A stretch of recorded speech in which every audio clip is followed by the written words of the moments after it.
Tuesday, November 5th is Election Day here in the city of Peabody.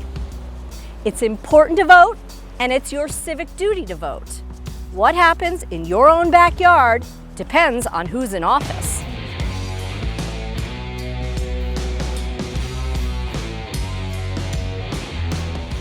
City elections are all about local candidates, your neighbors, your friends, that are running for office to serve you. Everything that you have for quality of life starts here. The people you elect make a lot of important decisions, from the mayor right down to the commissions. In city government, you actually engage with your elected officials. It's unusual for a city of its size that there is so much access to government. In order to have a nice community, you have to have the right people ahead of that community.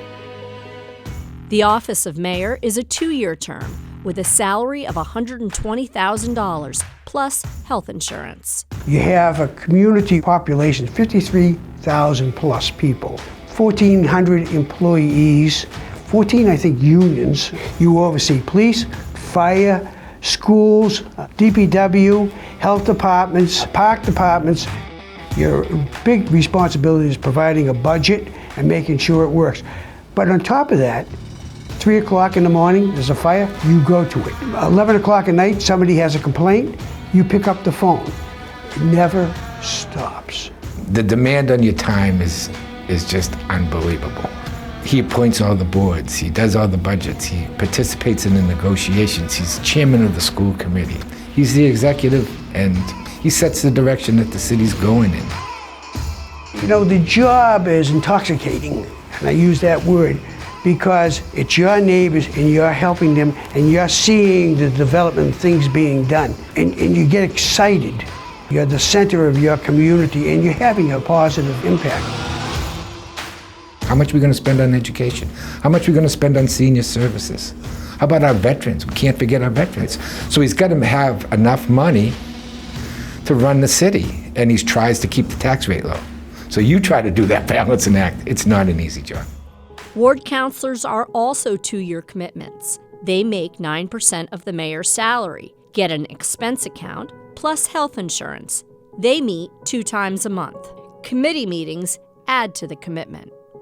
I was the councilor of Ward 1. I sort of had responsibilities for constituent concern within the ward, sidewalks, city services, things like that. Ward councilors represent a specific area. I would say a city councilor is on call 24/7 also. You want a person who's responsive, you want a person who knows you, you want a person that you've had some connection with, or that you can trust to respond to your need. The city has 5 councilors at large with the same contract as ward councilors. Councilor at large is no different than a ward councilor. All the councilors are the same. They all sort of a check and balance. They're the legislative part of the city government. The mayor being the executive, sort of the checks and balances. They approve the budgets that the mayor presents. They approve department heads that the mayor presents, members of committees, members of commissions. And the council's main role, of course, is to dispose when it comes to the budget process. Mayor proposes and the council disposes. So they have a very, very important job looking over the finances and providing the funding, which is the lifeblood of any community. It can be very contentious at sometimes. I mean, sometimes you might not agree with the mayor.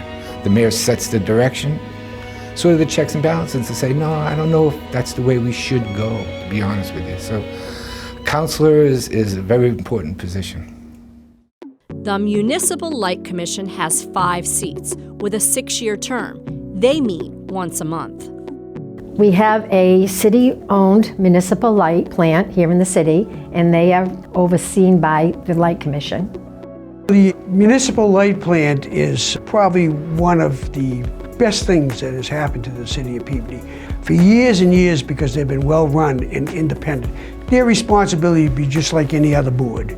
You oversee the operation. You set the policies. As I say, your primary job as any board is to watch the chief executive officer. You watch to make sure that things are being complied with. And you make sure that you listen to the public and their needs are met. The school committee has 6 staggered seats with a 4-year term and meet every 2 weeks. The school committee, I think, sometimes are the unsung heroes of the community. That is probably one of the toughest jobs. And the reason is, if there's a place where people are interested, it's the families that are interested in the schools and how they are run. People are passionate about the education of their children, so they get put to the task quite often, and they're held to a very high standard to make the right decisions.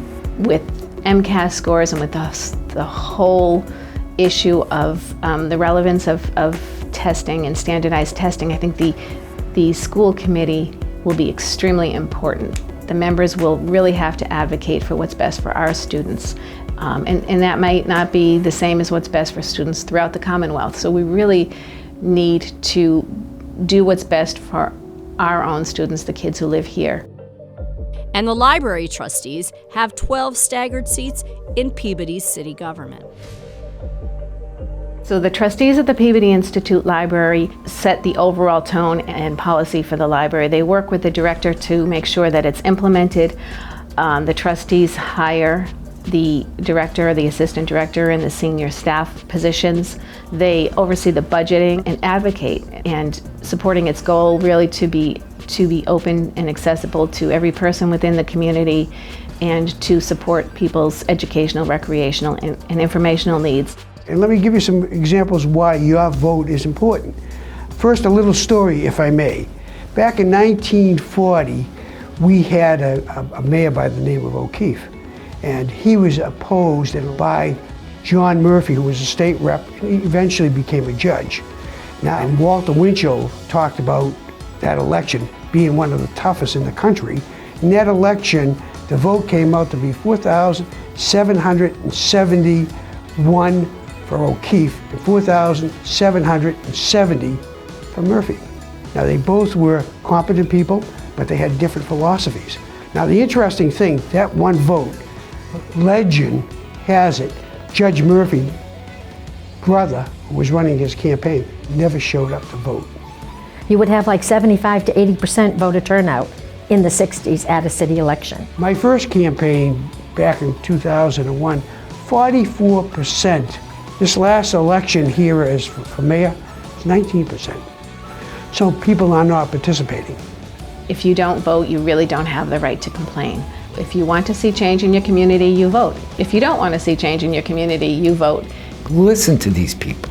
They're working hard to get elected. Read their literature. Find out a little bit about them. Be informed. Know what their views are, whether it's on education, whether it's on fixing the infrastructure of the city, things that are important. Every vote counts. We need you to get out there and vote.